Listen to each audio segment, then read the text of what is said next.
오늘은 1월 7일 요한복음 2장 13절부터 25절까지입니다. 16절 말씀이에요. 제자들이 성경 말씀에 비둘기 파는 사람에게 이르시되 이것을 여기서 가져가라. 내 아버지 집으로 장사하는 집을 만들지 말라 하시니. 예수님께서 6월절에 성전에 올라가셨습니다. 그때 놀라운 광경을 맞이하게 되는데요. 성전에 장석꾼들이 드글드글한 거예요. 비둘기 파는 사람, 돈을 환전해 주는 사람, 성전이 아니라 시장바닥 같은 거예요. 그 예수님께서 우리가 알고 있는 것처럼 성전 청결 사건을 여기서 벌이시죠. 장사하는 사람들의 상을 띄웠고 훈계하시고 혼내는 장면들을 우리가 보게 됩니다. 왜 성전에 비둘기 파는 사람들이 많을까요? 왜 성전에 돈을 바꿔주는 사람이 많을까요? 왜냐하면 6월절이라는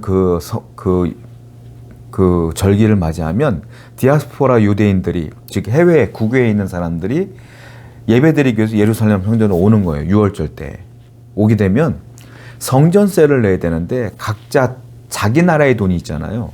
우리가 외국에 가면 그 나라의 돈으로 바꾸는 환전이 필요하지 않습니까? 그 마찬가지로 그 사람들이 살고 있는 나라의 돈을 이스라엘 사람들이 사는 돈으로 바꾼단 말이에요. 그런데 성전 안에 있으면 성전에 와서 돈을 바꾸면 편하죠. 그러니까 그걸 노리고 그 틈새 시장을 노리고 환전소가 생긴 거예요. 그리고 재물을 갖고 와서 하나님께 예배를 드려야 되는데 그 당시에는 구약 예배를 드리니까요. 재물이 있어야 되니까. 아니 예배 드리는데 비둘기를 갖고 먼 길을 오거나 뭐 양을 갖고 오거나 하기가 어렵잖아요. 그러니까 성전에 가면 비둘기 파는 사람들, 재물을 파는 사람들이 있는 거예요. 거기서 돈을 내고 손쉽게 재물을 구해서 그 성전에서 예배를 드리는 거죠. 그러니까 한마디로 말하면 그 성도들의 편의성을 위해서, 효율성을 위해서 그런 장치가 마련되어 있었고 그 틈새를 이용하여 돈 버는 사람들이 많아진 거죠. 이걸 누구한테 허락을 받아야 될까요? 성전을 관리하는 제사장들에게 허락을 받아야 되는 거예요, 전부 다. 그러니까 이게 다 커넥션이 연결되어 있는 거죠, 전부 다. 그러니까 돈을 주고 자릿세를 내고 돈을 팔고 막 이런 일이 벌어진 거예요. 이걸 보고 예수님께서 기가 막혀 하는 장면을 보게 되는 것이에요. 여러분, 우리가 신앙생활 하다 보면 편의성, 효율성 이걸 많이 따져요. 오늘날 현대사회는 효율성과 편의성을 너무너무 중요하게 여기는 때입니다. 교회도요. 건물이 안 좋고 비좁은 건물들은 교회를 안 가요, 사람들이. 백화점 마냥 크고 시스템이 잘 돼 있고 화장실도 깨끗하고 널찍하고 이런 데를 찾아간다고. 효율성과 편의성이 좋아야 돼. 그런데 우린 분명히 알아야 돼요. 신앙생활의 진정한 목적은 효율성이 아니잖아요. 편의성이 아니에요. 뭡니까? 성전은 예배하러 가는 곳이야. 그러니까 우리가 뭘 봐야 돼요? 성전이 얼마나 좋으냐, 깨끗하냐 이걸 보는 게 아니라 얼마나 그 교회가 말씀이 살아있느냐, 얼마나 성령께서 일하시느냐, 얼마나 올바른 진리를 선포하느냐, 얼마나 예배가 올바른 예배를 드리느냐 이걸 봐야 된다는 거예요. 우리 신앙의 목적은 항상 예배 중심이어야 된다라는 거예요. 예배 중심의 예배자가 되기를 축원드립니다. 17절입니다. 제자들이 성경 말씀에 주의 전을 사모하는 열심히 나를 삼키리라 한 것을 기억하더라.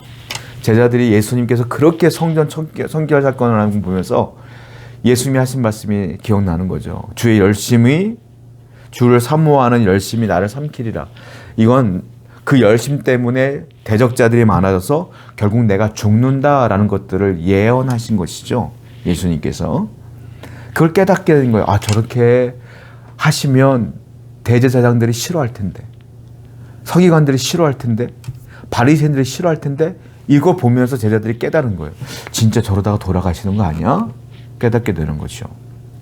주님이 그 열심히, 마지막에 열심의 완결편이 있어요. 그게 뭡니까? 십자가에서 돌아가시는 거죠. 그런데 그 십자가의 죽음이 결국은 우리에게 구원이라는 선물을 주신 거예요. 주님이 열심히 사역을 감당한 것처럼 우리 또한 열심히 사명을 감당하며 충성해야 된다라는 겁니다. 구원받은 사람으로서. 성도 여러분, 우리에게 주어진 그 구원은 주님이 열심을 다하여 헌신하며 사명을 감당했기 때문에 구원이라는 선물이 온 겁니다. 우리 또한 주님의 영광을 드러내기 위해서는 열심을 다하여 교회를 섬기며 복음을 전하며 하나님의 영광을 위해 살아야 될 줄로 믿습니다. 18절입니다. 이에 유대인들이 대답하여 예수께 말하기를 네가 이런 일을 행하니 무슨 표적을 우리에게 보이겠느냐. 예수께서 대답하여 이르시되 너희가 이 성전을 헐라 내가 사흘 동안에 일으키리라. 유대인들이 이르되 이 성전은 46년 동안에 지었거늘 네가 3일 동안에 일으키겠느냐 하더라. 그러나 예수는 성전된 자기 육체를 가리켜 말씀하신 것이니라. 사람들이 말해 유대인들이 야 기적을 좀 보여봐봐. 표적을 좀 보여봐봐. 이렇게 말했어요. 예수님께서 뭐라고 말합니까? 무슨 표적을 보이라고 하느냐? 이 성전을 한번 헐어봐라. 내가 사흘 만에 다시 지을 거야.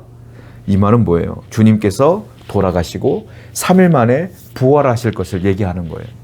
그랬더니 유대인들이 뭐라고 말합니까? 무슨 헛소리를 하는 거야. 이 성전은 46년 동안 지은 거야. 네가 어떻게 3일 만에 성전을 짓겠다고 하는 거야? 이렇게 말해요. 근데 성경은 뭐라고 했어요? 이 성전은 예루살렘 성전을 말하는 것이 아니라 예수님의 육체를 가리키는 것이다 라고 말하고 있어요. 예수님은 자신의 육체를 뭐라고 표현합니까? 성전이라고 표현해요. 유대인들은 성전을 뭐라고 표현합니까? 예루살렘 성전이 성전이라는 거예요. 건물이 성전이라는 거예요. 예수님은 예수님 자체가 성전이라는 거예요. 누구 말이 맞을까요? 예수님 말이 맞는 거예요.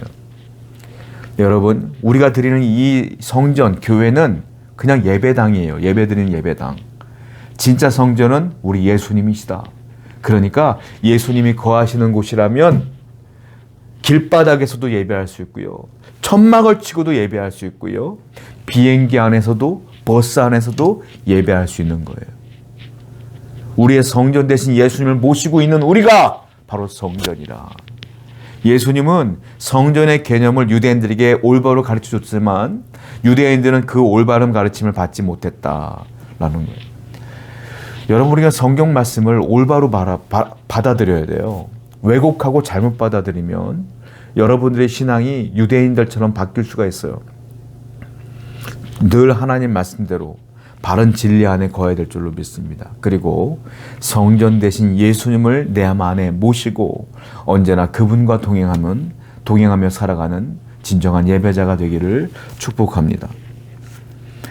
23절이 6월절에 예수께서 예루살렘에 계시니 많은 사람이 그의 행하시는 표적을 보고 그의 이름을 믿었으나 예수는 그의 몸을 그들에게 의탁하지 아니하였으니 이는 친히 모든 사람을 아시며 예수님 때문에 믿는 사람들이 많아졌어요. 그런데 성경은 그의 몸을 그 믿는 사람들에게 의탁하지 않았다 이렇게 말하고 있어요. 왜냐하면 예수님은 친히 모든 사람을 아시기 때문이다 이렇게 표현하고 있어요. 자, 이게 무슨 말이냐면 예수님 때문에 예수님의 인기가 하늘로 치솟아요. 예수님을 따르고 믿는 사람들이 많아졌어요. 그러면 환호 소리가 들릴 거 아니에요. 예수님을 칭찬하는 소리도 들릴 거 아니에요. 예수님을 높이는 소리들이 막 들릴 거 아니에요. 반대로 앞에 있는 것처럼 유대인들은 예수님을 비난하기도 하죠. 비난의 소리도 들리고 환호의 소리도 들려요. 그런데 예수님은 그의 몸을 그들에게 의탁하지 않았다. 무슨 말이에요? 환호 소리든 비난의 소리든 아무것도 들리지 않아 주님께는. 다만 주님은 그 사명을 묵묵히 감당하시며 앞으로 나아갈 뿐이라. 우리는 이걸 배워야 돼요. 우리는 신앙생활 하다 보면 사람들의 말에 귀를 너무 많이 기울여요. 누가 칭찬하면 기분 좋고 누가 뭐라 하면 절망하고 그래서 심지어 교회로 떠나기도 하고 칭찬해 주지 않으면 기분 나빠하고. 우리가 정말로 하나님께 헌신하고 충성하는 이유가 뭐예요? 사람에게 인정받으려고? 아니잖아요. 하나님께 인정받으면 되는 거 아니에요? 하나님이 아시면 되는 거 아니에요? 우리가 충성을 다하는데 사람들이 비난해요? 다가 아니잖아요. 몇몇 사람이 비난하는 거잖아요. 거기에 왜 귀를 기울이면서 절망하여 왜 또 헌신하지 않냐고 충성하지 않느냐는 거예요. 그러지 말라. 사람의 소리에 귀를 기울이지 말고 오직 묵묵히 충성하며 헌신하며 나아가는 여러분 되기를 축원드립니다. 25절에 또 사람에 대하여 누구의 증언도 받으실 필요가 없었으니 이는 그가 친히 사람의 속에 있는 것을 아셨음이니라. 예수님은 누구의 증언도 받으실 필요가 없대요. 왜냐하면 사람들의 속에 있는 모든 것들을 다 아시기 때문에 슬픔도 기쁨도 속마음도 다 아셔요. 그렇기 때문에 우리는 알아야 될 게 우리 주님이 다 아신다는 거예요. 그래서 코람데오의 신앙으로 주님 앞에 머물러 서 있는 여러분 되기를 축복합니다. 주님은 다 아셔요. 여러분의 고난도 아시고 어려움도 아시고 억울함도 아셔요. 왜 절망하는지도 아셔. 왜 힘들어하는지도 아셔요. 주님은 다 아셔요. 그걸 알면 힘이 되지 않아요? 내 고통을 아무도 몰라주니까 더 괴로운 거잖아요. 그런데 내 고통을 우리 주님이 아신다면 그것만큼 힘이 되는 게 어디 있어요? 아무개가 아는 것보다 주님이 아시는 게 훨씬 더 위로가 되지 않습니까?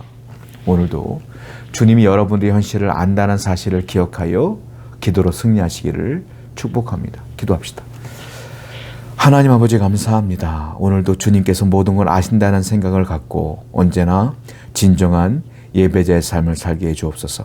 예수님의 이름으로 기도드렸습니다. 아멘.